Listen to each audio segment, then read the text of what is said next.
আসসালামু আলাইকুম। এই মসজিদের নাম হচ্ছে আল রাহমা মসজিদ। এই মসজিদটি সৌদি আরবের জেদ্দায় লোহিত সাগরের উপকূলে অবস্থিত।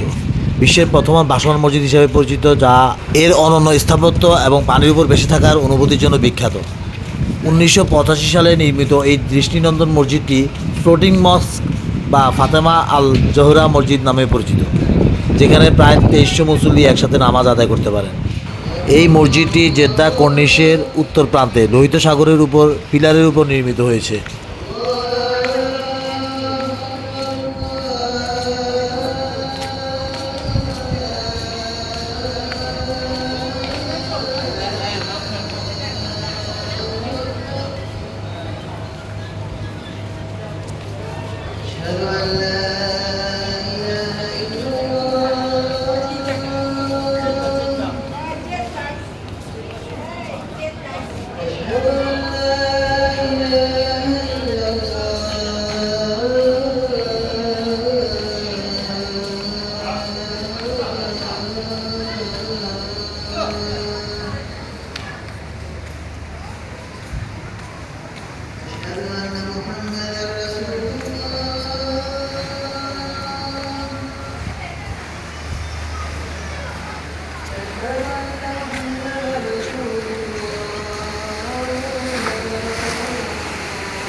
এই মসজিদে একটি বিশাল সাদা গম্বুজ এবং 52টি গম্বুজাকৃতির জানালা রয়েছে। জোয়ারের সময় পানি যখন উপরে উঠে আসে তখন মসজিদটি মনে হয় পানিতে ভাসছে, যা পর্যটকদের জন্য একটি বিশেষ আকর্ষণ।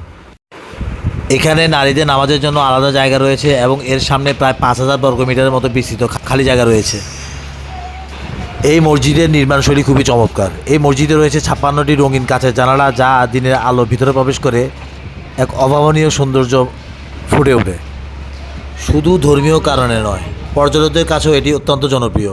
বিশেষ করে সূর্যোদয় এবং সূর্যাস্তের সময় মসজিদের সৌন্দর্য বহুগুণ বেড়ে যায়।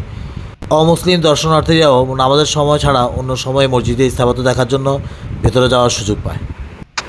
আপনি যদি জেদ্দায় যান বা জেদ্দার আশেপাশে থাকেন বা সৌদি আরবে থাকেন, আপনি এই মসজিদটি দেখার সুযোগ হাতছাড়া করবেন না।